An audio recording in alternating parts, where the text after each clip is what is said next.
ಖುಷಿ ಬ್ಲಾಗ್ಸ್ ಕನ್ನಡ ಎಲ್ಲರೂ ಹೇಗಿದ್ದೀರಾ? ಇವತ್ತು ಬೆಳಗ್ಗೆಯಿಂದ ವ್ಲಾಗ್ನ ಶುರು ಮಾಡ್ತಾ ಇದ್ದೀನಿ. ಇವತ್ತು ಬಂದು ಭಾನುವಾರ. ಕಿಚನ್ನ ಡೀಪ್ ಕ್ಲೀನ್ ಮಾಡೋಣ ಅಂತ ಅಂದ್ಕೊಂಡಿದ್ದೀನಿ. ನಾವು ಊರಿಗೆ ಹೋಗಿ ಬಂದಮೇಲೆ ಕ್ಲೀನೇ ಮಾಡಿಲ್ಲ. ಅದಕ್ಕಿಂತ ಮುಂಚೆಯಿಂದನೂ ಕೂಡ ನಾನು ಡೀಪ್ ಕ್ಲೀನ್ ಮಾಡಿಲ್ಲ. ಸುಮಾರು 1.5 ತಿಂಗಳ ಹತ್ರ ಆಯಿತು ಅಂತ ಅಂದ್ಕೊಳ್ತೀನಿ. ಊರಿಂದ ಬಂದಮೇಲೆ ಕ್ಲೀನ್ ಮಾಡೋಣ ಅಂತಲೇ ಅಂದ್ಕೊಳ್ತಾ ಇದ್ದೆ. ಆದರೆ ಯಾಕೋ ಆಗ್ತಿರ್ಲಿಲ್ಲ, ಟೈಮೇ ಸಾಲ್ತಿರ್ಲಿಲ್ಲ ನನಗೆ. ಇನ್ನಿವತ್ತು ಭಾನುವಾರ ಅಲ್ವಾ, ಫಸ್ಟು ಆ ಕ್ಲೀನಿಂಗ್ ಕೆಲಸನೆಲ್ಲ ಮುಗಿಸ್ಕೊಳ್ಳೋಣ ಅಂದ್ಕೊಂಡಿದ್ದೀನಿ. ಹಾಗೆ ನಾನು ಕಿಚನ್ಗೆ ಯಾವುದೇ ಥರ ಲಿಕ್ವಿಡ್ ಇರ್ಬೋದು ಅಥವಾ ಸ್ಪ್ರೇ ಇರ್ಬೋದು, ಇದನ್ನೆಲ್ಲ ನಾನು ಈಚೆ ಕಡೆಯಿಂದ ತಂದು ಕ್ಲೀನ್ ಮಾಡ್ಕೊಳ್ಳಲ್ಲ. ನಾನೇ ಮನೇಲಿ ಪ್ರಿಪೇರ್ ಮಾಡಿಕೊಂಡು ಕ್ಲೀನ್ ಮಾಡೋ ಅಂಥದ್ದು. ಸುಮಾರು ಜನ ಕಮೆಂಟಲ್ಲಿ ಕೇಳ್ತಿರ್ತೀರ ಅಲ್ವಾ, ನಿಮ್ಮ ಮನೇಲಿ ಚಿಮ್ನಿ ಇಲ್ಲ ಏನಿಲ್ಲ, ಆ ಬಾಕ್ಸ್ಗಳೆಲ್ಲ ಸ್ವಲ್ಪ ಅಂಟು ಥರ ಆಗಲ್ವಾ, ಹೆಂಗೆ ಮೇಂಟೈನ್ ಮಾಡ್ತೀರಾ ಅಂತ. ನಾನು ಯಾವ ಥರ ಮೇಂಟೈನ್ ಮಾಡ್ತೀನಿ ಅನ್ನೋದನ್ನ ಈ ಬ್ಲಾಗಲ್ಲಿ ಶೇರ್ ಮಾಡ್ತೀನಿ. ಸುಮಾರು ಜನಕ್ಕೆ ಈ ಟಿಪ್ಸು ಹೆಲ್ಪ್ ಆಗ್ಬೋದು ಅಂತ ಅಂದ್ಕೊಳ್ತೀನಿ. ಇವತ್ತಿನ ಬ್ಲಾಗ್ನ ಪೂರ್ತಿಯಾಗಿ ನೋಡಿ, ನಿಮಗೂ ಕೂಡ ಇಷ್ಟ ಆಗುತ್ತೆ. ಇನ್ನು ಕೆಲಸ ಶುರು ಮಾಡಲಿಕ್ಕಿಂತ ಮುಂಚೆ ಸ್ವಲ್ಪ ಶಾಪ್ಗೆ ಹೋಗಬೇಕು. ಕೆಲವೊಂದಿಷ್ಟು ಥಿಂಗ್ಸ್ನ ಅಲ್ಲೇ ಇಟ್ಬಂದುಬಿಟ್ಟಿದ್ದೀನಿ, ಅದನ್ನೆಲ್ಲ ತರಬೇಕು. ಅದನ್ನೆಲ್ಲ ತೊಗೊಂಡು ಬಂದು ಈ ಕೆಲಸ ಶುರು ಮಾಡ್ಕೊಳ್ಳೋದು ಇವತ್ತು. ಕೆಲವೊಂದಿಷ್ಟು ಆನ್ಲೈನ್ ಪ್ರಾಡಕ್ಟ್ಸ್ ತರಿಸ್ಕೊತೀನಲ್ಲ, ಅದನ್ನು ನೇರವಾಗಿ ನಾವು ಶಾಪ್ ಅಡ್ರೆಸ್ಗೆ ಕೊಟ್ಬಿಡ್ತೀವಿ. ನಾನಾಗಲಿ ಅಪ್ಪು ಆಗಲಿ, ಯಾಕಂದರೆ ಜಾಸ್ತಿ ಅಲ್ಲೇ ಇರ್ತೀನಲ್ವ, ಮನೆಗೆ ಹೋದರೆ ಅಲ್ಲಿ ಕಲೆಕ್ಟ್ ಮಾಡ್ಕೊಳ್ಳಿಕ್ಕೆ ಯಾರೂ ಇರಲ್ಲ ಅಂತ. ಒಂದು 2-3 ನಾನು ಮರ್ತುಬಿಟ್ಟಿದ್ದೆ, ಅದು ಎಲ್ಲಿಟ್ಟಿದ್ದೆ ಅಂತಲೂ ಕೂಡ ನೆನಪಾಗ್ತಾ ಇರಲಿಲ್ಲ. ಇವತ್ತು ಬೇಕು ಅಂತೇಳಿ ಹುಡುಕ್ತಾ ಇದ್ದೀನಿ. ಸದ್ಯ ಸಿಕ್ತು ಎಲ್ಲನೂ ಕೂಡ. ಇನ್ನು ಮನೇಲಿ ಎಳ್ಳೀರೆಲ್ಲ ಖಾಲಿ ಆಗಿಬಿಟ್ಟಿತ್ತು. ಸರಿ, ಅದನ್ನು ಕೂಡ ತೊಗೊಂಡೋಗೋಣ ಅಂತೇಳಿ ಹೊರಗಡೆ ಹೋಗಿದ್ದು. ಸಾಮಾನ್ಯವಾಗಿ ಒಂದು 5-6 ಎಳ್ಳೀರನ್ನ ಒಟ್ಟಿಗೆ ತೊಗೊಂಡು ಹೋಗ್ಬಿಡ್ತೀವಿ. ನನಗೆ ಡೈಲಿ ಎಳ್ಳೀರು ಕುಡಿಯೋ ಅಭ್ಯಾಸ ಆಗೋಗ್ಬಿಟ್ಟಿದೆ. ಮಧ್ಯಾಹ್ನ ಟೈಮು ಇಲ್ಲಾಂದರೆ ಖಾಲಿ ಹೊಟ್ಟೆಲಿ ಎಳ್ಳೀರನ್ನ ತೊಗೊತಾನೆ ಇರ್ತೀನಿ. ಹಾಗಾಗಿ ಅದನ್ನೆಲ್ಲ ತೊಗೊಂಡು, ಮತ್ತು ಮನೇಲಿ ಕುಕ್ಕಿಂಗ್ ಆಯಿಲು ಕೂಡ ಖಾಲಿ ಆಗೋಗ್ಬಿಟ್ಟಿತ್ತು. ಈ ಸಲ ಕೊಬ್ಬರಿ ಎಲ್ಲ ಕೊಟ್ಟು ಏನೂ ಹಾಕ್ಸಿರಲಿಲ್ಲ, ಹಂಗಾಗಿ ಅಲ್ಲೇನೇ ಹೋಗಿ ತೊಗೊಂಡು ಬಂದೆ. ಕೆಲವೊಮ್ಮೆ ಕೊಬ್ಬರಿನ ಕೊಟ್ಟು ಹಾಕಿಸ್ಕೊಂಡು ಎಣ್ಣೆ ಕಲೆಕ್ಟ್ ಮಾಡ್ಕೊತೀನಿ. ಹೆಂಗಾಗುತ್ತೆ ಹಂಗೆ ಅಂತ ಅಲ್ಲ, ಮನೇಲಿ ಕೊಬ್ಬರಿ ಇದ್ದರೆ ಕೊಡೋದು, ಇಲ್ಲಾಂದರೆ ಹಂಗೆ ಹೋಗಿ ಆಯಿಲ್ನ ತೊಗೊಂಡು ಬರೋದು. ಇಲ್ಲಿ ನನಗೆ ಪ್ಯೂರ್ ಸಿಗುತ್ತೆ ಅಂತ ಅನಿಸುತ್ತೆ. ಹಾಗೆ ಚೆನ್ನಾಗಿರುತ್ತೆ. ರೇಟು ಕೂಡ ಅಷ್ಟೇ, ತೀರ ಜಾಸ್ತಿ ಅಂತನೂ ಅಲ್ಲ, ತೀರ ಕಡಿಮೆ ಅಂತನೂ ಅಲ್ಲ. ಹಾಗಾಗಿ ನಾನು ಇಲ್ಲೇ ತೊಗೊತೀನಿ. ಈ ಮಂತಲ್ಲಿ ಇಂಡಸ್ ವ್ಯಾಲಿಯಿಂದ ಕೆಲವೊಂದಿಷ್ಟು ಪ್ರಾಡಕ್ಟ್ಗಳನ್ನ ತರಿಸ್ಕೊಂಡಿದ್ದೆ. 2 ಪ್ರಾಡಕ್ಟ್ ತರಿಸ್ಕೊಂಡಿದ್ದೀನಿ. ಒಂದು ಬಿರಿಯಾನಿ ಪಾಟ್ ಬೇಕಿತ್ತು. ನಮ್ಮ ಮನೇಲಿ ಬಿರಿಯಾನಿ ಪಾಟ್ ಇದೆ, ಲಾಸ್ಟ್ ಟೈಮ್ ಕೂಡ ಒಂದು ತೊಗೊಂಡಿದ್ದೆ. ಅದು ಅಂದರೆ ಒಂದು 5-6 ಜನಕ್ಕೆ ಮಾಡ್ಕೊಳ್ಬೋದು, ಅಷ್ಟು ದೊಡ್ಡ ಪಾತ್ರೆ. ಈ ಸಲ ಒಂದು 2 ಮಾಡ್ಕೊಳ್ಳೋ ಥರ, ಇಲ್ಲಾಂದರೆ 3 ಜನಕ್ಕೆ ಮಾಡ್ಕೊಳ್ಳೋ ಥರದ್ದು ತಗೊಳ್ಳೋಣ ಅಂತ ಅಂದ್ಕೊಂಡು ಇದನ್ನು ತರಿಸ್ಕೊಂಡಿದ್ದು.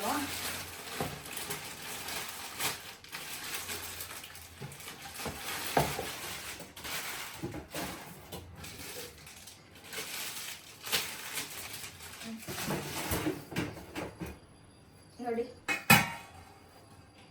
ಕ್ವಾಲಿಟಿ ಮಾತ್ರ ನಿಜವಾಗ್ಲೂ ತುಂಬಾ ಚೆನ್ನಾಗಿರುತ್ತೆ. ತುಂಬ ವೇಟ್ ಇರುತ್ತೆ. ಸಾಮಾನ್ಯವಾಗಿ ಸ್ಟೀಲ್ ಪಾತ್ರೆಗಳೇನಾದರೂ ವೇಟ್ ಇಲ್ಲ ಅಂದರೆ ಬೇಗ ತಳ ಹಿಡಿದ್ಬಿಡುತ್ತೆ. ಈ ಥರ ಭಾರವಾಗಿದ್ದರೆ ಬೇಗ ತಳ ಹಿಡಿಯಲ್ಲ. ಹಾಗಾಗಿ ನನಗೆ ಈ ಪ್ರಾಡಕ್ಟ್ಗಳೆಲ್ಲ ತುಂಬಾ ಇಷ್ಟ ಆಗೋದು. ನೀವು ನೋಡ್ತಿರ್ಬೋದು, ಒಳಗಡೆನೂ ಅಷ್ಟೇ ಫಿನಿಶಿಂಗ್ ಎಲ್ಲ ಎಷ್ಟು ನೀಟಾಗಿ ಮಾಡಿದ್ದಾರೆ ನೋಡಿ. ಇದ್ರ ಜೊತೆಗೆ ಒಂದು ತವಾ ಬೇಕಿತ್ತು ನನಗೆ, ದೋಸೆ ಎಲ್ಲ ಮಾಡ್ಕೊಳ್ಳಿಕ್ಕೆ. ಲಾಸ್ಟ್ ಟೈಮ್ ನಾನು ಇದೇ ಥರದೊಂದು ತವನ ತರಿಸ್ಕೊಂಡಿದ್ದೆ. ಅದನ್ನು ನಾನು ಊರಲ್ಲಿ ಅಮ್ಮಂಗೆ ಕೊಟ್ಬಿಟ್ಟೆ. ಹಾಗಾಗಿ ಇಲ್ಲಿಗೆ ಒಂದಿರಲಿ ಅಂತ ಹೇಳ್ಬಿಟ್ಟು ಇನ್ನೊಂದನ್ನು ಆರ್ಡ್ರ್ ಮಾಡ್ಕೊಂಡಿದ್ದೆ. ನೋಡಿ, ಆ ತವ ಇದು ಅಷ್ಟೇ ತುಂಬ ಭಾರ ಇದೆ, ಚೆನ್ನಾಗಿದೆ. ಇನ್ನು ಈ 2 ಪ್ರಾಡಕ್ಟ್ ನಿಮಗೂ ಕೂಡ ಬೇಕು ಅನ್ನೋಂಗಿದ್ರೆ ನನ್ನ ಕೂಪನ್ ಕೋಡ್ ಆದಂತಹ ಶಿಲ್ಪ 12 ಅನ್ನೋದನ್ನ ಯೂಸ್ ಮಾಡಿಕೊಂಡು ಬೈ ಮಾಡಿ. ಆವಾಗ ನಿಮಗೆ ಎಕ್ಸ್ಟ್ರಾ 12% ಡಿಸ್ಕೌಂಟ್ ಕೂಡ ಸಿಗುತ್ತೆ. ಕ್ವಾಲಿಟಿ ಮಾತ್ರ ನಿಜವಾಗ್ಲೂ ತುಂಬಾ ಚೆನ್ನಾಗಿದೆ. ಇನ್ನು ಕಿಚನ್ ಕ್ಲೀನಿಂಗ್ ಕೆಲಸ ಕೂಡ ಶುರು ಮಾಡ್ಕೊಂಡ್ಬಿಟ್ಟೆ. ಮೊದಲು ನಾನು ಪಾಟ್ಗಳನ್ನೆಲ್ಲ ಈಚೆ ಕಡೆ ಇಡ್ತಾ ಇದ್ದೀನಿ, ಯಾಕಂದರೆ ಮತ್ತೆ ಅದೆಲ್ಲ ಧೂಳು ಎಲ್ಲ ಹೋಗ್ಬಿಟ್ಟು ಅದ್ರ ಮೇಲೆ ಕುತ್ಕೊಳುತ್ತೆ ಅಂತ. ನಾನು ಕಿಚನಲ್ಲಿ ಜಾಸ್ತಿ ಏನು ಇಟ್ಕೊಂಡಿಲ್ಲ, ಬರೀ ಒಂದು 3 ಪಾಟ್ ಇಟ್ಟಿದ್ದೀನಿ ಅಷ್ಟೇ. 3 ಕೂಡ ಮನಿ ಪ್ಲ್ಯಾಂಟ್ಸೇ, ತುಂಬ ಚೆನ್ನಾಗಿ ಬರ್ತಾ ಇದೆ.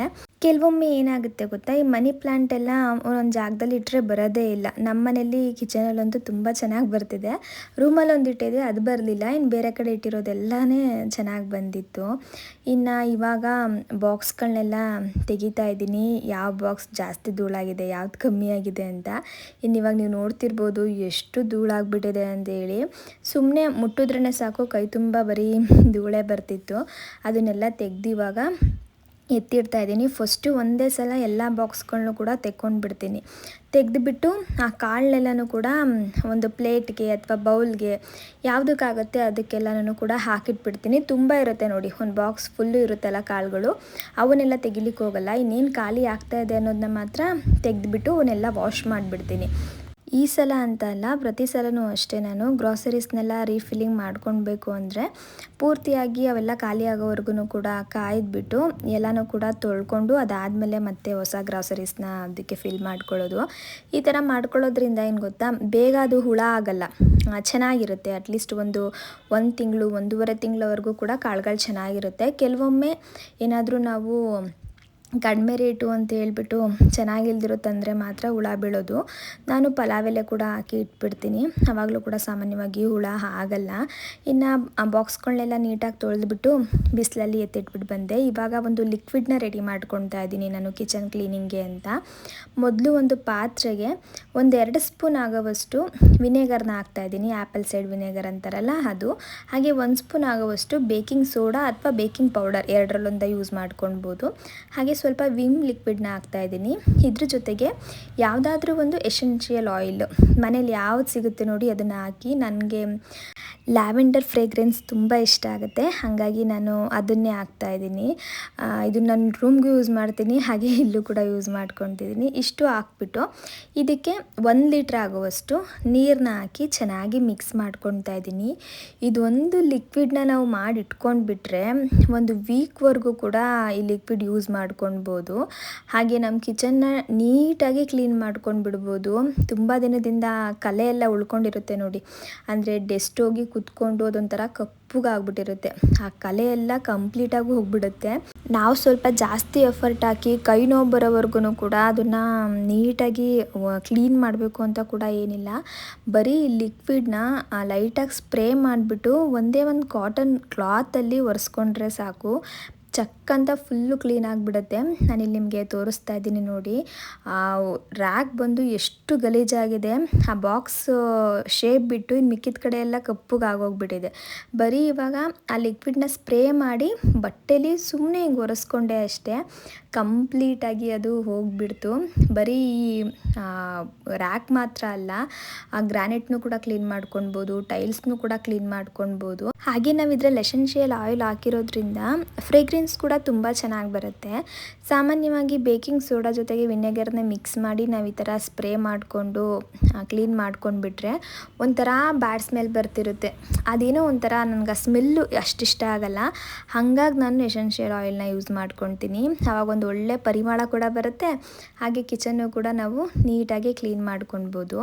ಇನ್ನು ಅದೇ ಲಿಕ್ವಿಡ್ನ ಬಳಸ್ಕೊಂಡು ನಾನು ಈ ಬಾಕ್ಸ್ಗಳಿರ್ಬೋದು, ಹಾಗೆ ಉಪ್ಪಿನ ಜಾಡೆ ಎಲ್ಲ ಬರುತ್ತೆ ನೋಡಿ, ಅದನ್ನೆಲ್ಲ ಈಗ ಒರೆಸ್ಕೊಳ್ತಾ ಇದ್ದೀನಿ. ಸಾಮಾನ್ಯವಾಗಿ ನೀವು ನೋಡಿ ಉಪ್ಪಿನ ಜಾಡೆ ಮೇಲೆಲ್ಲ ಒಂಥರ ಅಂಟು ಥರ ಕುತ್ಕೊಂಡ್ಬಿಟ್ಟಿರುತ್ತೆ. ಅದನ್ನು ಈಗ ಬ್ರಷ್ ಮಾಡಿ ಕೂಡ ತೆಗಿಲಿಕ್ಕಾಗಲ್ಲ, ಆವಾಗ ಕಲೆ ಆಗಿಬಿಡುತ್ತೆ ಅಂತ ಹೇಳ್ಬಿಟ್ಟು ನಾವು ಸ್ವಲ್ಪ ಹುಷಾರಾಗೇ ಕ್ಲೀನ್ ಮಾಡ್ತಾ ಇರ್ತೀವಿ. ಕಲೆ ಅಂದರೆ ಅದೊಂಥರ ಸ್ಕ್ರ್ಯಾಚ್ ಆಗುತ್ತೆ ಅಂತ ಹೇಳಿ. ಹಾಗಾಗಿ ನಾನು ಈ ಲಿಕ್ವಿಡ್ನ ಈ ಥರ ಒಂದು ಬಟ್ಟೆಗೆ ನೀಟಾಗಿ ಸ್ಪ್ರೇ ಮಾಡ್ಕೊಂಡ್ಬಿಟ್ಟು ಒರೆಸ್ಕೊಂಡ್ಬಿಡ್ತೀನಿ. ಆವಾಗ ನಿಜವಾಗ್ಲೂ ಕಂಪ್ಲೀಟಾಗಿ ಕ್ಲೀನಾಗಿ ಹೋಗ್ಬಿಡುತ್ತೆ. ಒಂಚೂರು ಕೂಡ ಅದರಲ್ಲಿ ಕಲೆ ಆಗಿರ್ಬೋದು ಅಥವಾ ಧೂಳಾಗಿರ್ಬೋದು ಏನೂ ಇರಲ್ಲ. ಈ ಎಣ್ಣೆ ಜಿಡ್ಡಿದ್ರೂ ಕೂಡ ಅಷ್ಟೇ ಸ್ವಲ್ಪನೂ ಇರಲ್ಲ, ಅದು ಕೂಡ ಕ್ಲೀನ್ ಆಗಿಬಿಡುತ್ತೆ. ಇನ್ನು ಕಿಚನಲ್ಲಿರೋ ಕ್ಯಾಬಿನೆಟ್ ಒರೆಸ್ಲಿಕ್ಕೆ ಎಲ್ಲದಕ್ಕೂ ಕೂಡ ನಾನು ಇದನ್ನೇ ಬಳಸ್ಕೊಳ್ತೀನಿ. ಇದೊಂದನ್ನ ನೀವು ಮನೇಲಿ ರೆಡಿ ಮಾಡಿ ಇಟ್ಕೊಂಡ್ಬಿಟ್ರೆ 90% ಕಿಚನ್ ಕ್ಲೀನ್ ಆಯಿತು ಅಂತಲೇ ಅರ್ಥ. ಹಾಗಾಗಿ ನಾನು ಯಾವಾಗಲೂ ಇದನ್ನು ರೆಡಿ ಮಾಡಿ ಇಟ್ಕೊಂಡಿರ್ತೀನಿ. ಇನ್ನು ಸಾಮಾನ್ಯವಾಗಿ ನಾವೇನಾದ್ರೂ ಕಿಟಕಿ ಮುಂದೆ ಸ್ಟವ್ ಏನಾದರೂ ಇಟ್ಕೊಂಡು ಅಡುಗೆ ಮಾಡ್ತಾ ಇದ್ದೀವಿ, ಚಿಮ್ನಿ ಇಲ್ಲ ಅಂತ ಅಂದರೆ ಮಾತ್ರ ಈ ಕಿಟಕಿ ಕಂಬಿಗಳು ಬರುತ್ತೆ ನೋಡಿ, ಈ ಕಂಬಿಗಳು ಹಾಗೆ ಕಿಟಕಿ ಇದ್ರ ಮೇಲೆಲ್ಲ ಸ್ವಲ್ಪ ಅಂಟಂಟು ಕಲೆ ಹಂಗೆ ಉಳ್ಕೊಂಡ್ಬಿಟ್ಟಿರುತ್ತೆ. ಈ ಪಾತ್ರೆಗಳ ಮೇಲೆ ಅಂದರೆ ಬಾಕ್ಸ್ಗಳ ಮೇಲೆಲ್ಲ ಹೆಂಗೆ ಉಳ್ಕೊಳುತ್ತೆ ನೋಡಿ, ಅದೇ ಥರ ಇಲ್ಲಿ ಸ್ವಲ್ಪ ಜಾಸ್ತಿ ಆಗುತ್ತೆ. ಕೆಲವ್ರ ಮನೆ ಅಂತೂ ಕಪ್ಪಗೆ ಆಗ್ಬಿಟ್ಟಿರುತ್ತೆ, ಆ ಕಂಬಿ ನೋಡ್ಲಿಕ್ಕೆ ಆಗ್ತಿರಲ್ಲ, ಹಾಗೆ ಮುಟ್ಟೋಕ್ಕೂ ಕೂಡ ಆಗಲ್ಲ, ಒಂಥರ ಅನಿಸ್ತಾ ಇರುತ್ತೆ, ಅಷ್ಟು ಗಲೀಜಾಗ್ಬಿಡುತ್ತೆ. ಆದಷ್ಟು ನಾವು 15 ದಿನಕ್ಕೊಂದ್ಸಲ, ತಿಂಗಳಿಗೊಂದ್ಸಲ ಬಟ್ಟೆಲಿ ಒರೆಸ್ಕೊಂಡ್ರೂ ಕೂಡ ಅದು ಹಾಗೇ ಆಗುತ್ತೆ. ಆ ಥರ ಆಗಬಾರ್ದು ಅಂತ ಅಂದರೆ ನಾನು ಮನೇಲೇನೇ ಒಂದು ಪೇಸ್ಟ್ನ ರೆಡಿ ಮಾಡಿಕೊಂಡು ಅಪ್ಲೈ ಮಾಡ್ತೀನಿ. ಆ ಪೇಸ್ಟ್ನ ಅಪ್ಲೈ ಮಾಡಿ ಒಂದು 15 ನಿಮಿಷ ಬಿಟ್ಬಿಟ್ಟು ಅದಾದಮೇಲೆ ಬೆಡ್ ಕ್ಲಾತಲ್ಲಿ ಒರೆಸ್ಕೊಂಡು ಇನ್ನು ಡ್ರೈ ಕ್ಲಾತಲ್ಲಿ ಒರೆಸ್ಕೊಂಡು ಬಿಟ್ಟರೆ ಮತ್ತೆ ನಾವು ಒಂದು ತಿಂಗಳವರೆಗೂ ಡೀಪ್ ಕ್ಲೀನ್ ಮಾಡೋದು ಬೇಡ, ಅಷ್ಟು ನೀಟಾಗಿರುತ್ತೆ. ಮಾಮೂಲಿಯಾಗಿ ವಾರಕ್ಕೊಂದ್ಸಲ ವೆಟ್ ಕ್ಲಾತಲ್ಲಿ ಒರೆಸ್ಕೊಂಡ್ರೆ ಸಾಕಾಗುತ್ತೆ. ನೀವು ನೋಡ್ತಿರ್ಬೋದು ನಮ್ಮ ಕಿಟಕಿಲಿ ಅಷ್ಟೊಂದೆಲ್ಲ ಏನು ಗಲೀಜಿಲ್ಲ. ನಾನು ಈ ಥರ ಯಾವಾಗಲೂ ಮಾಡ್ಕೊಳ್ತಾ ಇರೋದ್ರಿಂದ ಅಷ್ಟು ಗಲೀಜೇನೂ ಇಲ್ಲ. ಆದರೂ ಕೂಡ ಸ್ವಲ್ಪ ಸ್ವಲ್ಪ ಇದೆ. ಒಂದು ತಿಂಗಳಾಯ್ತಲ್ವಾ, ಹಾಗಾಗಿ ಒರೆಸಿಲ್ಲ ನೋಡಿ. ಹಾಗಾಗಿ ಒಂಚೂರು ಹಂಗಂಗೆ ಉಳ್ಕೊಂಡಿದೆ. ಈ ಪೇಸ್ಟ್ನ ಯಾವ ಥರ ರೆಡಿ ಮಾಡ್ಕೊಳ್ಳೋದು, ಯಾವ ಥರ ಅಪ್ಲೈ ಮಾಡೋದು ಅನ್ನೋದನ್ನ ಈಗ ತೋರಿಸ್ತೀನಿ ನೋಡಿ. ಮೊದಲು ಒಂದು ಚಿಕ್ಕ ಬೌಲ್ನ ತೊಗೊಂಡಿದ್ದೀನಿ. ಪ್ಲಾಸ್ಟಿಕ್ ಅಥವಾ ಸಿರಾಮಿಕ್ ತೊಗೊಳ್ಳಿ. ಇದಕ್ಕೆ ಇವಾಗ ಪೇಸ್ಟ್ನ ಹಾಕ್ಕೊತಿದ್ದೀನಿ. ಯಾವ್ದು ಬೇಕಾದರೂ ಯೂಸ್ ಮಾಡ್ಕೊಳ್ಬೋದು. ಹಾಗೆ ಸ್ವಲ್ಪ ಆ್ಯಪಲ್ ಸೈಡರ್ ವಿನೆಗರ್ನ ಹಾಕಿದ್ದೀನಿ. ಖಾಲಿ ಆಗ್ತಾಯಿತ್ತು, ಹಾಗಾಗಿ ನಿಂಬೆಹಣ್ಣು ಕೂಡ ಯೂಸ್ ಮಾಡಿಕೊಂಡೆ. ನಿಂಬೆಹಣ್ಣು ಅಥವಾ ವಿನೆಗರ್ ಎರಡರಲ್ಲಿ ಒಂದು ಹಾಕ್ಕೊಳ್ಳಿ. ಅದು ಸ್ವಲ್ಪ ಇದ್ದಿದ್ದರಿಂದ ನಾನು ನಿಂಬೆಹಣ್ಣು ಕೂಡ ಆ್ಯಡ್ ಮಾಡಿಕೊಂಡಿದ್ದು. ಇದಕ್ಕಿವಾಗ ಉಪ್ಪನ್ನ ಹಾಕ್ಕೊಳ್ತಾ ಇದ್ದೀನಿ. ಈ ಮೂರನ್ನು ಕೂಡ ಚೆನ್ನಾಗಿ ಮಿಕ್ಸ್ ಮಾಡ್ಕೊಳ್ಬೇಕು. ಆ ಉಪ್ಪು, ನಿಂಬೆಹಣ್ಣು ಮತ್ತು ಪೇಸ್ಟ್ ಎಲ್ಲ ನೀಟಾಗಿ ಮಿಕ್ಸ್ ಆಗಬೇಕು. ಅಲ್ಲಿವರೆಗೂ ಚೆನ್ನಾಗಿ ಮಿಕ್ಸ್ ಮಾಡ್ಕೊಂಡ್ಬಿಟ್ಟು ಇವಾಗ ಒಂದು ಬ್ರಷ್ನ ತೊಗೊಂಡಿದ್ದೀನಿ. ಅಂದರೆ ಅಲ್ಲಿ ಉಜ್ಲಿಕ್ಕೆ ಬಳಸ್ತೀವಲ್ಲ ಆ ಥರದ್ದು. ಈ ಕಿಚನ್ಗೆ ಅಂತ ಸಪ್ರೇಟಾಗಿ ನಾನು ಒಂದು ಇಟ್ಕೊಂಡ್ಬಿಟ್ಟಿರ್ತೀನಿ. ಅದನ್ನು ತೊಗೊಂಡ್ಬಿಟ್ಟು ಅದರ ಸಹಾಯದಿಂದ ಈ ಕಿಟಕಿ ಮೇಲೆಲ್ಲ ಕಡೆಯೂ ಕೂಡ ನೀಟಾಗಿ ಅಪ್ಲೈ ಮಾಡ್ತಾ ಇದ್ದೀನಿ. ಆ ವಿಂಡೋ ಗ್ಲಾಸಿಗೆ ಬಿಟ್ಬಿಟ್ಟು ನೀನು ಎಲ್ಲ ಕಡೆಯೂ ಕೂಡ ಅಪ್ಲೈ ಮಾಡ್ಕೊತಾ ಇದ್ದೀನಿ. ವಿಂಡೋ ಗ್ಲಾಸ್ನ ನಾನು ಆವಾಗಲೇ ಒಂದು ಸ್ಪ್ರೇನ ರೆಡಿ ಮಾಡಿ ಇಟ್ಕೊಂಡಿದ್ದೆ ನೋಡಿ, ಅದರಲ್ಲಿ ನೀಟಾಗಿ ಕ್ಲೀನ್ ಮಾಡ್ಕೊಂಡ್ಬಿಡ್ತೀನಿ. ಇದು ಇನ್ನು ಮಿಕ್ಕಿದ್ದೆಲ್ಲ ಕಡೆ ಇದನ್ನೇ ಕೂಡ ಅಪ್ಲೈ ಮಾಡಿ ಒರೆಸ್ಕೊತಿದ್ದೀನಿ. ನೀವೀಗ ನೋಡ್ತಿರ್ಬೋದು, ಬರೀ ಇದನ್ನು ಅಪ್ಲೈ ಮಾಡಿ ಸ್ವಲ್ಪ ಹೊತ್ತು ಬಿಟ್ಬಿಟ್ಟು ಒಂದು ಕ್ಲಾತಲ್ಲಿ ಒರೆಸ್ಕೊಂಡೆ ಅಷ್ಟೇ. ಇದಕ್ಕೂ ಅಷ್ಟೇ ನಾವು ಜಾಸ್ತಿ ಎಫರ್ಟ್ ಹಾಕಿ ಕ್ಲೀನ್ ಮಾಡಬೇಕು ಅಂತ ಏನಿಲ್ಲ. ಇಷ್ಟು ಕ್ಲೀನ್ ಮಾಡ್ಕೊಳ್ಳಿಕ್ಕೆ ನಾನೊಂದು 5ರಿಂದ 6 ನಿಮಿಷ ಟೈಮ್ ತೊಗೊಂಡಿದ್ದೀನಿ ಅಷ್ಟೇ, ಜಾಸ್ತಿ ಏನು ಟೈಮ್ ತೊಗೊಳ್ಳಿಲ್ಲ. ನೋಡ್ತಿರ್ಬೋದು ನೀವು ಎಷ್ಟು ನೀಟಾಗಿ ಕ್ಲೀನಾಗಿದೆ ಅಂತ. ಒಂದು ತಿಂಗಳಲ್ಲಿ ಒಂದು ಸಲ ಈ ಥರ ಮಾಡಿಕೊಂಡ್ರೆ ಸಾಕು. ವಾರ ವಾರ ಮಾಡಬೇಕು ಅನ್ನೋ ಅಗತ್ಯ ಕೂಡ ಇರಲ್ಲ. ತಿಂಗಳಲ್ಲಿ ಒಂದು ಸಲ ಹಿಂಗೆ ಮಾಡ್ಕೊಂಡ್ಬಿಟ್ರೆ ವಿಂಡೋಸ್ ಎಲ್ಲ ನೀಟಾಗಿ ಕ್ಲೀನಾಗಿರುತ್ತೆ. ನಾನು ಇದೇ ಥರ ನಮ್ಮ ಮನೆಯಲ್ಲಿ ಕಿಚನ್ನ ನೀಟಾಗಿ ಇಟ್ಕೊಳ್ಳೋದು. ಏನೇನೋ ಕಾಸ್ಟ್ಲಿ ಆಗಿರೋ ಲಿಕ್ವಿಡ್ಸ್ನೆಲ್ಲ ತಂದು ಕೂಡ ಏನು ಇಟ್ಕೊಳ್ಳಿಕ್ಕೆ ಹೋಗಲ್ಲ. ಇದರಲ್ಲೇ ನೀಟಾಗಿ ಹೋಗ್ಬೇಕಾದ್ರೆ ಅದನ್ನೆಲ್ಲ ಯಾಕೆ ತರೋದು ಅಂತ ಹೇಳಿ ಅಷ್ಟೇ. ಇನ್ನು ಗ್ರಾಸರೀಸ್ನು ಕೂಡ ಫಿಲ್ ಮಾಡ್ಕೊತಾ ಇದ್ದೀನಿ. ಅಂದರೆ ಯಾವ್ಯಾವ್ದೆಲ್ಲ ಖಾಲಿಯಾಗಿತ್ತು ನೋಡಿ, ಅದಕ್ಕೆ ಇನ್ನೊಂದು ಸ್ವಲ್ಪ ಮಿಕ್ಬಿಟ್ಟಿರುತ್ತೆ ಅಂದ್ಕೊಳ್ಳಿ ಗ್ರಾಸರೀಸ್. ಅದನ್ನೆಲ್ಲ ತೆಗೆದು ಒಂದು ಬೌಲ್ಗೆ ಹಾಕ್ಕೊಂಡು ಹೊಸದನ್ನ ತುಂಬಿಟ್ಟು ಅದ್ರ ಮೇಲೆ ನಾನು ಹಳೇದನ್ನ ಹಾಕ್ಕೊತೀನಿ. ಆವಾಗ ಹುಳ ಕೂಡ ಆಗಲ್ಲ. ಹಾಗೆ ಹಳೇದನ್ನ ಬೇಗ ಯೂಸ್ ಮಾಡ್ಕೊಳ್ಬೋದು, ಹೊಸದು ಕೆಳಗಡೆ ಇರುತ್ತಲ್ವ, ಹಾಗಾಗಿ ಇನ್ನೆಲ್ಲನೂ ಕೂಡ ನೀಟಾಗಿ ಕ್ಲೀನ್ ಮಾಡಿಕೊಂಡು ಆಯಿಲ್ನು ಕೂಡ ಫಿಲ್ ಮಾಡಿಬಿಟ್ಟು ಎತ್ತಿಡ್ತಾ ಇದ್ದೀನಿ. ಈ ಆಯಿಲ್ ಬಾಟಲ್ನ ಕ್ಲೀನ್ ಮಾಡೋದೆಲ್ಲ ನಾನು ಈಗಾಗಲೇ ತೋರಿಸಿದ್ದೀನಿ, ಹಾಗಾಗಿ ನಾನು ಮತ್ತೇನು ಆ ವಿಡಿಯೋಸ್ನೆಲ್ಲ ಮಾಡ್ಕೊಳ್ಳಿಕ್ಕೆ ಹೋಗಲಿಲ್ಲ. ಸುಮ್ಮನೆ ಟೈಮ್ ವೇಸ್ಟ್ ಆಗುತ್ತೆ ಅಂತ ಹೇಳಿ. ಇನ್ನು ನಾನು ಸ್ಟವ್ ಪಕ್ಕನೇ ಈ ಆಯಿಲ್ ಬಾಟಲ್ಗಳನ್ನೆಲ್ಲ ಇಟ್ಟಿದ್ದೀನಿ. ನೀವು ನೋಡ್ತಿರ್ಬೋದು, ಅದ್ರ ಮೇಲೆ ಸ್ವಲ್ಪ ಕೂಡ ಗಲೀಜಿಲ್ಲ, ಕಲೆ ಆ ಥರ ಎಲ್ಲ ಏನೂ ಇಲ್ಲ. ಯಾಕಿರಲ್ಲ ಅಂದರೆ ನಾನು ಈ ಥರ ಆವಾಗವಾಗ ಕ್ಲೀನ್ ಮಾಡ್ಕೊತಾ ಇರ್ತೀನಿ, ಹಾಗಾಗಿ ಇರಲ್ಲ ಅಷ್ಟೇ. ಕ್ಲೀನ್ ಮಾಡಿಲ್ಲ ಅಂದರೆ ಚಿಮ್ನಿ ಇರಲಿ ಇಲ್ಲದೇ ಇರಲಿ ಕಿಚನ್ ಅಂತೂ ಗಲೀಜಾಗೋಗ್ಬಿಡುತ್ತೆ. ಆದಷ್ಟು ನಾವು ಅದಕ್ಕೆ ಸಮಯ ಕೊಟ್ಟು ಕ್ಲೀನ್ ಮಾಡಿಕೊಂಡ್ರೆ ಅದು ಕೂಡ ಕ್ಲೀನಾಗಿರುತ್ತೆ. ಇನ್ನೆಲ್ಲ ಕೆಲಸ ಮುಗಿಸೋ ಅಷ್ಟರಲ್ಲಿ ಟೈಮ್ ಕೂಡ ಒಂದು 4 ಗಂಟೆ ಆಗಿತ್ತು ಅನ್ಕೋತೀನಿ. ಅಷ್ಟರಲ್ಲಿ ಆಂಟಿ ಸ್ವಲ್ಪ ಅವಲಕ್ಕಿ ಉಸ್ಲಿ ಮಾಡಿದ್ದೀನಿ ಅಂತೇಳಿ ತೊಗೊಂಡು ಬಂದಿದ್ರು. ನನಗೂ ಕೂಡ ಹಶ್ವಾಗಿತ್ತು, ಅಪ್ಪುಗೂ ಹಶ್ವಾಗಿತ್ತು.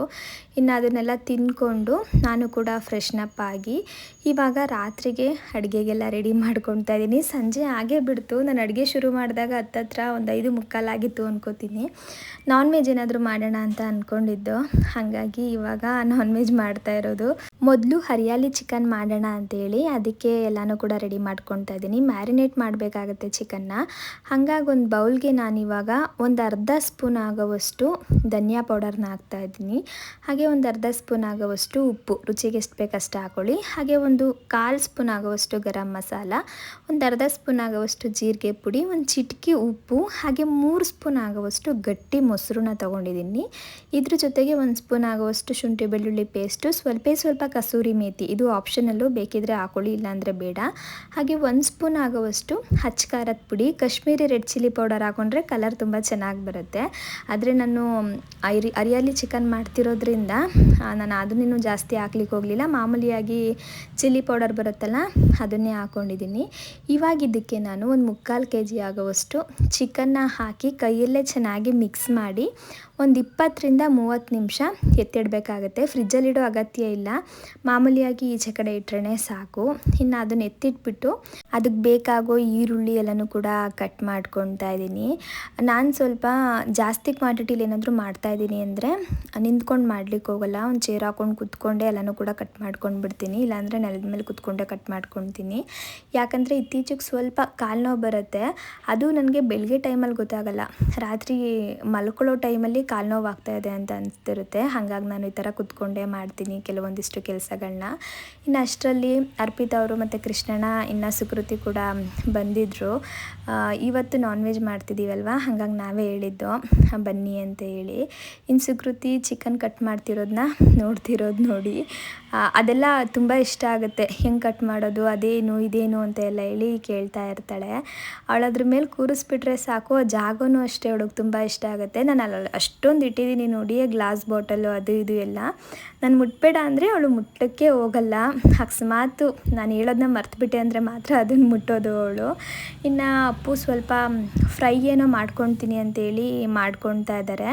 ಅಂದರೆ ಲಿವರ್ ಫ್ರೈ ಮಾಡ್ತೀನಿ ಅಂತ. ಅವ್ರಿಗೆ ಸ್ವಲ್ಪ ಹಶ್ವಾಗಿಬಿಟ್ಟಿತ್ತು, ಮಧ್ಯಾಹ್ನ ಕೂಡ ಒಂದು ಸ್ವಲ್ಪ ತಿಂದಿದ್ರಲ್ವಾ, ಹಾಗಾಗಿ. ಇಷ್ಟೇನಾಗಿದ್ದು ಚೆನ್ನಾಗಿಲ್ವಾ? ಸ್ವಲ್ಪ ಉಪ್ಪು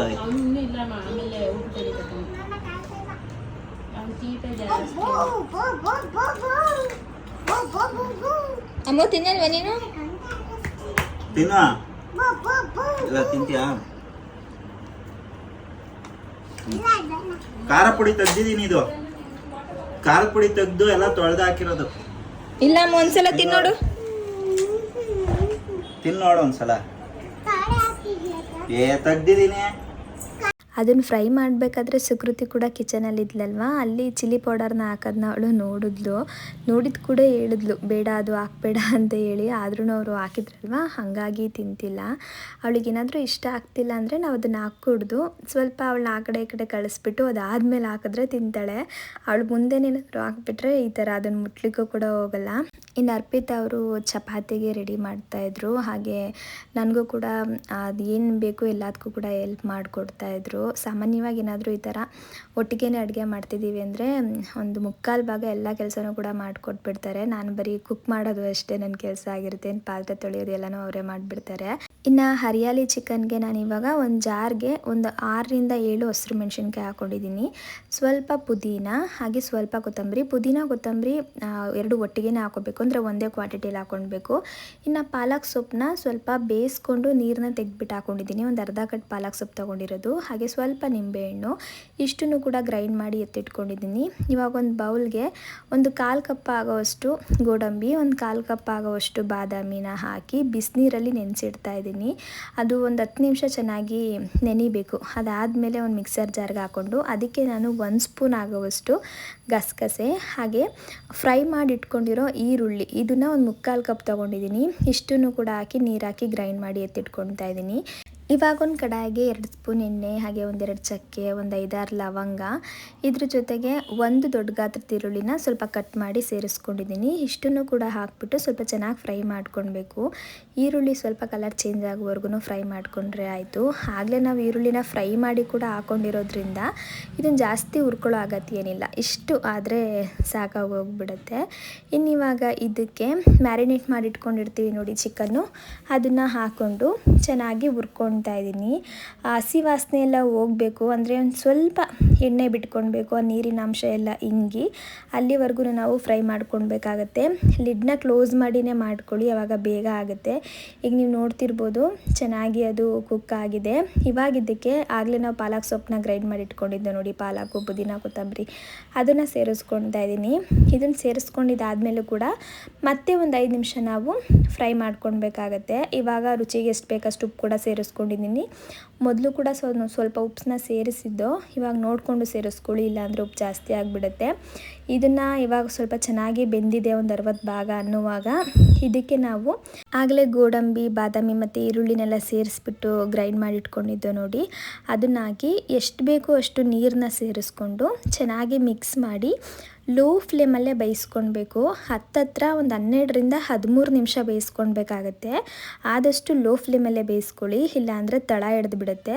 ಇದನ್ನು ಕಂಪ್ಲೀಟಾಗಿ ಕುಕ್ ಆಗಿದೆ, ಇನ್ನೇನು ಇಳಿಸ್ಬೇಕು ಅನ್ನೋ ಸಮಯದಲ್ಲಿ ಒಂದು 1/4 ಭಾಗದಷ್ಟು ನಿಂಬೆಹಣ್ಣು, ಸ್ವಲ್ಪ ಕಸೂರಿ ಮೆಥಿನ ಹಾಕಿ ಚೆನ್ನಾಗಿ ಮಿಕ್ಸ್ ಮಾಡ್ಕೊತಾ ಇದ್ದೀನಿ. ಇಷ್ಟು ಮಾಡ್ಕೊಂಡ್ಬಿಟ್ರೆ ಹರಿಯಾಲಿ ಚಿಕನ್ ರೆಡಿ ಆಗುತ್ತೆ. ಚಪಾತಿಗೆ, ಪರೋಟಾಗೆ ಮತ್ತು ಜೀರಾ ರೈಸ್ಗೆ ಒಂದು ಒಳ್ಳೆ ಕಾಂಬಿನೇಷನ್ ಅಂತಲೇ ಹೇಳ್ಬೋದು. ಮಿಸ್ ಮಾಡದೆ ಇದನ್ನು ಟ್ರೈ ಮಾಡಿ. ಈ ಸಲವಂತೂ ಎಲ್ರಿಗೂ ತುಂಬಾ ಇಷ್ಟ ಆಯಿತು. ಇದು ಎಲ್ಲರೂ ಚೆನ್ನಾಗಿ ಬಂದಿದೆ ಅಂತ ಹೇಳ್ತಿದ್ರು. ಇನ್ನು ನಾನು ಬಿರಿಯಾನಿಗೂ ಕೂಡ ರೆಡಿ ಮಾಡ್ಕೊತಾ ಇದ್ದೀನಿ. ಬಿರಿಯಾನಿ ರೆಸಿಪಿನ ಇಲ್ಲಿ ನಾನು ಆ್ಯಡ್ ಮಾಡಲಿಕ್ಕೆ ಹೋಗಿಲ್ಲ, ವಿಡಿಯೋ ಸ್ವಲ್ಪ ಲೆಂತಿ ಆಗಿಬಿಡುತ್ತೆ ಅಂತ. ದೊನ್ನೆ ಬಿರಿಯಾನಿನ ಮಾಡಿದ್ದೆ, ಅದು ಕೂಡ ಟೇಸ್ಟ್ ಚೆನ್ನಾಗಿ ಬಂದಿತ್ತು. ಸ್ವಲ್ಪ ಉಪ್ಪು ಕಡಿಮೆ ಆಗಿತ್ತು ಈ ಸಲ. ಇನ್ನು ಆ ರೆಸಿಪಿ ಏನಾದರೂ ಬೇಕು ಅನ್ನೋಂಗಿದ್ರೆ ನನಗೆ ಕಮೆಂಟಲ್ಲಿ ತಿಳಿಸಿ, ನಾನು ನೆಕ್ಸ್ಟ್ ವ್ಲಾಗಲ್ಲಿ ಅದನ್ನು ಶೇರ್ ಮಾಡ್ತೀನಿ. ಇನ್ನು ಇವಾಗ ಕೃಷ್ಣನ ಕಬಾಬ್ ಮಾಡ್ತಾ ಇದ್ದಾರೆ. ಸಾಮಾನ್ಯವಾಗಿ ನಮ್ಮನೆ ಕಬಾಬೇ ಮಾಡಲ್ಲ ನಾವು, ನೀವು ನೋಡಿರ್ಬೋದು ಹಳೆ ವ್ಲಾಗ್ಸಲ್ಲೆಲ್ಲ. ಆದರೆ ಇತ್ತೀಚೆಗೆ ನನಗೆ ತುಂಬ ಇಷ್ಟ ಆಗ್ತಾ ಇದೆ. ಇನ್ನು ಅರ್ಪಿತಾ ಅವ್ರು ಕೂಡ ಕಬಾಬ್ ಬಿಟ್ಟರೆ ಬೇರೆ ಏನೂ ತಿನ್ನಲ್ಲ, ಅವರು ಗ್ರೇವಿ ಅದನ್ನೆಲ್ಲ ಅವ್ರು ಅಷ್ಟು ಇಷ್ಟಪಟ್ಟು ತಿನ್ನಲ್ಲ. ಹಾಗಾಗಿ ನಾವೇನಾದರೂ ನಾನ್ ವೆಜ್ ಮಾಡಿದ್ರೆ ಕಬಾಬ್ ಕೆಲಸ ಕೃಷ್ಣಣ್ಣಂದೇ ಆಗಿರುತ್ತೆ. ಒಂಥರ ಚೆನ್ನಾಗಿ ಮಾಡ್ತಾರೆ, ಟೇಸ್ಟ್ ಚೆನ್ನಾಗಿರುತ್ತೆ, ಹಾಗಾಗಿ ಅವ್ರ ಹತ್ರನೇ ಮಾಡಿಸ್ತೀವಿ. ಇನ್ನು ಇವತ್ತಿನ ಭಾನುವಾರದ ಸ್ಪೆಷಲ್ ಡಿನ್ನರ್ ನಮ್ಮನೆ ಇಷ್ಟೊಂದೆಲ್ಲ ಆಗಿದೆ. ಇಲ್ಲಿ ಬಿರಿಯಾನಿ ಕೂಡ ರೆಡಿ ಆಗಿದೆ, ನೀವು ನೋಡ್ತಿರ್ಬೋದು ಎಷ್ಟು ಯಮ್ಮಿಯಾಗಿ ಕಾಣಿಸ್ತಿದೆ ಅಂತ. ಕಲರ್ ಕೂಡ ನೋಡ್ಬೋದು ನೀವು, ಈಚೆ ಕಡೆ ಎಲ್ಲ ಸಿಗುತ್ತಲ್ಲ ಅದೇ ಥರ ಇತ್ತು. ಇನ್ನು ಕಬಾಬ್ ಕೂಡ ರೆಡಿ ಆಯಿತು. ಕಬಾಬ್ ಏನಂದರೆ ಕ್ರಿಸ್ಪಿಯಾಗಿ ಮಾಡ್ತಾರೆ, ಅದಕ್ಕೆ ನಮಗೆ ಜಾಸ್ತಿ ಇಷ್ಟ ಆಗೋದು. ಇನ್ನು ಚಪಾತಿ ಆಗಿದೆ, ಹಾಗೆ ಬಿರಿಯಾನಿ ಆಗಲೇ ತೋರಿಸೋದ್ನಲ್ಲ, ಇನ್ನೊಂದು ಸಲ ಒಂಚೂರು ವಿಡಿಯೋನ ಕ್ಯಾಪ್ಚರ್ ಮಾಡಿಕೊಟ್ರು ಅಪ್ಪು. ಇನ್ನು ಗ್ರೇವಿ ಕೂಡ ರೆಡಿ ಆಯಿತು. ಇಷ್ಟು ಇವತ್ತಿನ ರಾತ್ರಿ ಊಟ. ಯಾವಾಗಲೂ ಕೂಡ ನಾವು ಅವ್ರಿಗೆಲ್ಲ ಬಡಿಸ್ಕೊಡ್ತಾ ಇದ್ದೋ, ಈ ಸಲ ಕೃಷ್ಣಣ್ಣ ನಮಗೆ ಬಡಿಸ್ಕೊಡ್ತಿದ್ದಾರೆ. ಸಂತು ಕೂಡ ಬಂದಿದ್ದ. ಇನ್ನು ಈ ಕಡೆ ಇಬ್ಬರು ಮಕ್ಕಳು ಕೊಟ್ಟಿದ್ದಾರಲ್ಲ, ಅವರು ಅರ್ಪಿತಾ ಅವರ ಅಕ್ಕನ ಮಕ್ಕಳು. ಇನ್ನು ಇವತ್ತಿನ ದಿನ ಒಂಥರ ಚೆನ್ನಾಗಿತ್ತು. ಎಲ್ಲರೂ ಈ ಥರ ಒಟ್ಟಿಗೆ ಕುತ್ಕೊಂಡು ಊಟ ಮಾಡಿದಾಗ ಒಂದೆರಡು ತುತ್ತು ನಮಗೆ ಜಾಸ್ತಿನೇ ಹೋಗುತ್ತೆ ಅಂತ ಹೇಳ್ಬೋದು. ಸಾಮಾನ್ಯವಾಗಿ ಇಬ್ಬರೇ ಊಟ ಮಾಡೋ ಸಮಯಕ್ಕಿಂತ ಈ ಸಮಯ ಒಂಥರ ಚೆನ್ನಾಗಿರುತ್ತೆ.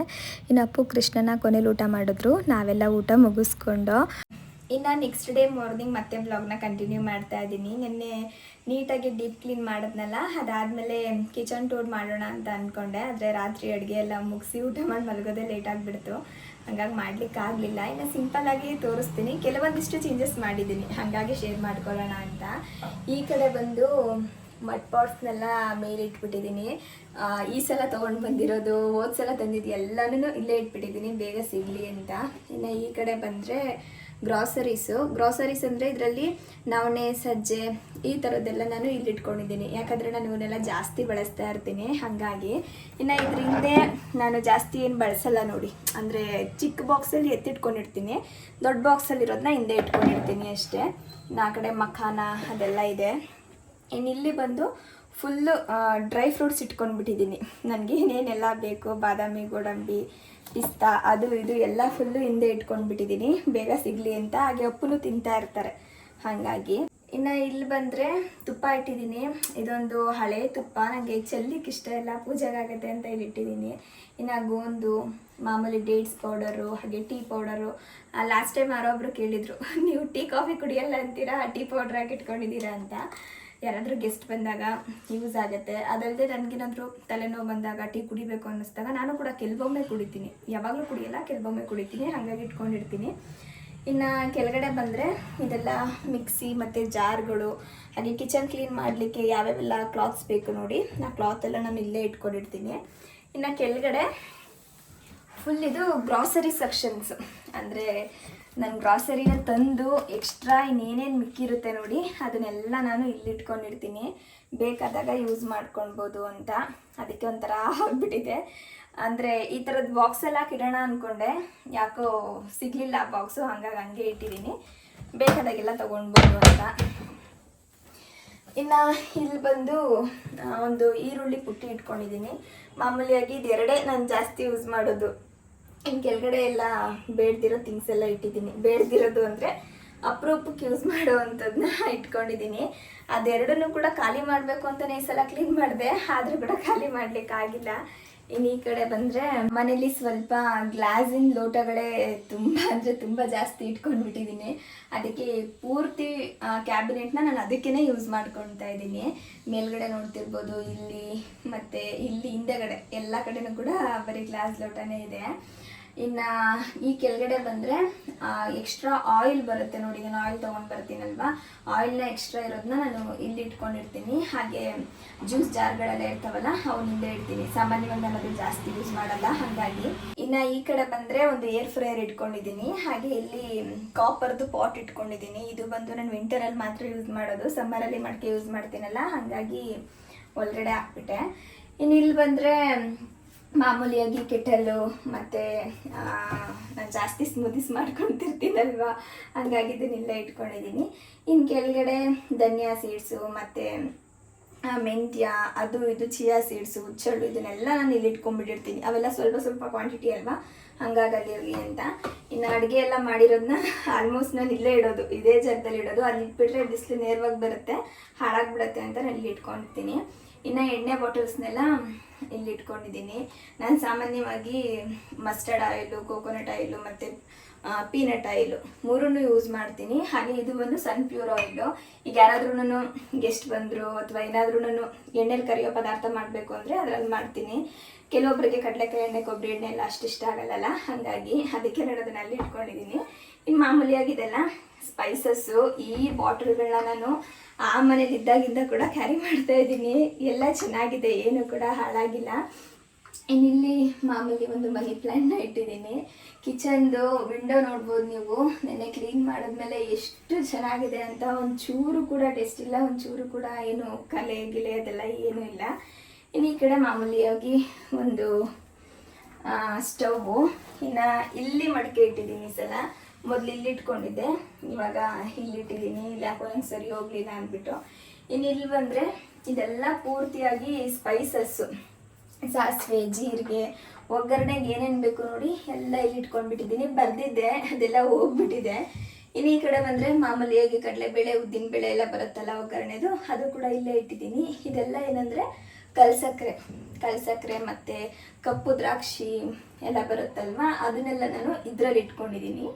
ಇನ್ನು ಮೇಲ್ಗಡೆ ಬಂದರೆ ಬೇಡದಿರೋದೇನಾದರೂ ಇತ್ತು ಅಂತ ಅಂದ್ಕೊಡಿ, ಅಂದರೆ ಅಪರೂಪಕ್ಕೆ ಯೂಸ್ ಮಾಡೋದು, ಅದನ್ನು ಮೇಲಿಟ್ಟಿದ್ದೀನಿ. ನಾನು ಜಾಸ್ತಿ ನಾನು ಯೂಸೇ ಮಾಡಲ್ಲ, ಎಲ್ಲೆಲ್ಲ ಹಂಗೆ ಇದೆ, ಅದನ್ನೆಲ್ಲ ತೆಗೆದ್ಬಿಡ್ಬೇಕು. ಇವಾಗ ಜಾಸ್ತಿ ತೊಗೊಳಲ್ಲ ನಾನು, ಹಾಗಾಗಿ. ಇನ್ನು ಇಲ್ಲಿ ಬಂದರೆ ಇಲ್ಲಿ ಸಾಲ್ಟ್ ಇಟ್ಟಿದ್ದೀನಿ. ಇದು ಕಲ್ಲುಪ್ಪು ಮತ್ತು ಇದು ಪುಡಿ ಉಪ್ಪು. ಇನ್ನು ಹಿಂಗೆಲ್ಲನೂ ನಾನು ಆ ಕಡೆ ಇಟ್ಕೊಂಡಿದ್ದೀನಿ. ಇನ್ನು ಇದು ಬಂದು ಉಪ್ಪಿನಕಾಯಿ ಜಾಡಿ ಖಾಲಿ ಆಗಿದೆ, ಮಾಡ್ಕೊಳ್ಬೇಕು. ಇನ್ನು ಕೆಳಗಡೆ ತುಪ್ಪ ಇಟ್ಕೊಂಡಿದ್ದೀನಿ. ಹಾಗೆ ಕುಟಾಣಿ ಮತ್ತು ಮೊಸರುದು ಮಡಿಕೆ ಇಷ್ಟನ್ನು ಕೂಡ ಇಲ್ಲಿಟ್ಟಿದ್ದೀನಿ. ಇದ್ರದ್ದು ಲಿಂಕ್ ಬೇಕಿದ್ರೆ ಹೇಳಿ, ನಾನು ಡಿಸ್ಕ್ರಿಪ್ಷನಲ್ಲಿ ಕೊಟ್ಟಿರ್ತೀನಿ. ತುಂಬ ಚೆನ್ನಾಗಿದೆ ಸ್ಟ್ಯಾಂಡು, ನಾವು ಯಾವ ಥರ ಬೇಕು ಆ ಥರ ಟರ್ನ್ ಮಾಡಿ ಇಟ್ಕೊಳ್ಬೋದು. ಇನ್ನು ಈ ಕಡೆ ಒಂದು ಮಾಮೂಲಿಯಾಗಿ ಒಳ್ಕಲ್ಲಿಟ್ಟಿದ್ದೀನಿ. ನಾವು ಸಾಮಾನ್ಯವಾಗಿ ಊರಲ್ಲೆಲ್ಲ ಹೇಳ್ತಾರೆ ಒಳ್ಕಲ್ಲಿದ್ದ ಮನೆಯೇ ಅಲ್ಲಂತೆ.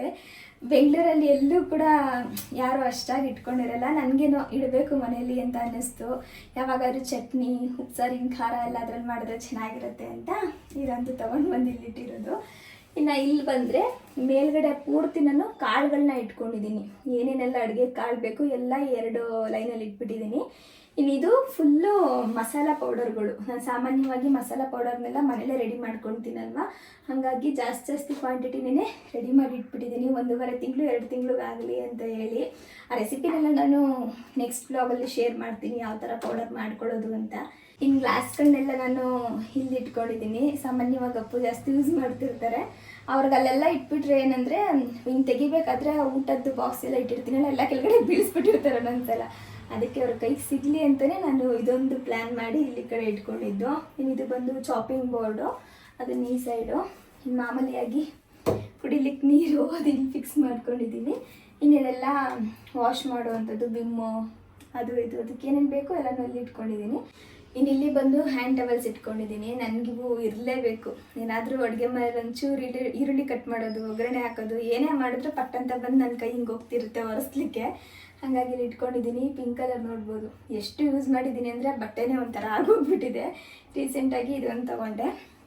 ಮೇಲ್ಗಡೆ ಫುಲ್ಲು ನಮ್ಮ ಕಿಚನ್ನು ಈ ಥರ ಇದೆ, ನೀಟಾಗಿ ನನಗೆ ಹೆಂಗೆ ಬೇಕು ಹಂಗೆ ಇಟ್ಕೊಂಡಿದ್ದೀನಿ. ಇನ್ನು ಇಲ್ಲಿ ಕೆಳಗಡೆ ಬಂದರೆ ಮಾಮೂಲಿಯಾಗಿ ಅಕ್ಕಿ, ರಾಗಿ, ಗೋಧಿ ಹಿಟ್ಟು, ಹಾಗೆ ಮಾಲ್ಟ್ ಪೌಡರು. ನಾನು ಮಾಲ್ಟ್ ಪೌಡರ್ನೆಲ್ಲ ಸ್ವಲ್ಪ ಜಾಸ್ತಿ ಕ್ವಾಂಟಿಟಿಲಿ ಮಾಡಿ ಇಟ್ಕೊಂಡಿರ್ತೀನಲ್ವ, ಅದಕ್ಕೆ ಈ ಬಾಕ್ಸಲ್ಲಿ ಇಟ್ಟಿದ್ದೀನಿ. ರೇಷನ್ ಅಕ್ಕಿ ಎಲ್ಲ ಥರದನ್ನೂ ಕೂಡ ನಾನು ಇಲ್ಲೇ ಇಟ್ಕೊಂಡಿರುವಂಥದ್ದು, ಬೇಗ ಸಿಗುತ್ತೆ. ಹಾಗೆ ಎಲ್ಲನೂ ಒಂದು ಕಡೆ ಇದ್ದರೆ ನನಗೂ ಕೂಡ ತಗೊಳ್ಳಿಕ್ಕೆ ಈಸಿ ಆಗುತ್ತೆ ಅಂತ ಹೇಳ್ಬಿಟ್ಟು. ಇನ್ನು ಇಲ್ಲಿ ಬಂದರೆ ಮಾಮೂಲಿಯಾಗಿ ಗ್ಲಾಸ್ಗಳು, ಹಾಗೆ ಸ್ಪೂನ್ಸು, ಮತ್ತು ಅಡುಗೆ ಮಾಡಲಿಕ್ಕೆ ಬೇಕಲ್ಲ ಮಕ್ಷಕಾಯಿ, ಅದು ಇದು ಎಲ್ಲನೂ ಇಲ್ಲಿ ಇಟ್ಕೊಂಡಿದ್ದೀನಿ. ನಾನೇನು ಮಾಡ್ತೀನಿ ಅಂತ ಅಂದರೆ, ಈ ಸ್ಟೀಲ್ದು ಹಾಳಾಗಬಾರ್ದು ಅಂತ ಇದರೊಳಗಡೆ ಒಂದು ಪೇಪರ್ನ ಹಾಕಿರ್ತೀನಿ. ಪೇಪರ್ನ ಹಾಕ್ಬಿಟ್ಟು ಅದ್ರ ಮೇಲೆ ನಾನು ಪಾತ್ರೆಗಳನ್ನ ಇಡ್ತೀನಿ. ಪಾತ್ರೆ ಇಡಬೇಕಾದ್ರೂ ಅಷ್ಟೇ ಪೂರ್ತಿಯಾಗಿ ಪಾತ್ರೆಗಳನ್ನ ಡ್ರೈ ಮಾಡಿನೇ ಅದರಲ್ಲಿಡೋದು. ಇಲ್ಲ ಅಂದರೆ ಏನಾಗ್ಬಿಡುತ್ತೆ ಗೊತ್ತಾ, ಆ ನೀರೆಲ್ಲ ಹೋಗಿ ಹೋಗಿ ಈ ಸ್ಟೀಲೆಲ್ಲ ಹಾಳಾಗ್ಬಿಡುತ್ತೆ. ಬಾಡಿಗೆ ಮನೆ ಆಗಲಿ ಸ್ವಂತ ಮನೆ ಆಗಲಿ ಹಾಳಾದರೆ ನಾವೇ ತಾನೇ ರಿಪೇರಿ ಮಾಡಿಸ್ಬೇಕು. ಅದಕ್ಕೆ ನಾನು ಆ ಥರ ಮಾಡ್ಕೊತೀನಿ. ಇಲ್ಲಿ ಕೆಳಗಡೆ ಮಾಮೂಲಿಯಾಗಿ ಪ್ಲೇಟ್ಗಳಿರ್ಬೋದು ಅಥವಾ ಬೌಲ್ಸು, ಈ ತಪ್ಪಲಿ, ಇದನ್ನು ನಾನು ಇಲ್ಲಿ ಇಟ್ಕೊಂಡಿದ್ದೀನಿ. ಇನ್ನು ಅದ್ರ ಕೆಳಗಡೆ ಪ್ಲೇಟ್ಸ್ಗಳು ಇಟ್ಕೊಂಡಿದ್ದೀನಿ. ಎಲ್ಲ ಪ್ಲೇಟ್ಸು ಬರೀ ಎರಡೆರಡೇ ಇದೆ ನಮ್ಮ ಮನೇಲಿ. ಆದಷ್ಟು ನಾನು ಕಲರ್ ಪ್ಲೇಟೆಲ್ಲ ತಗೋಬೇಕು ಅಂದರೆ ಬರೀ ಎರಡೆರಡೇ ತಗೋತೀನಿ, ಇಬ್ಬರೇ ಅಲ್ವೇ ಇರೋದು ಅಂತ.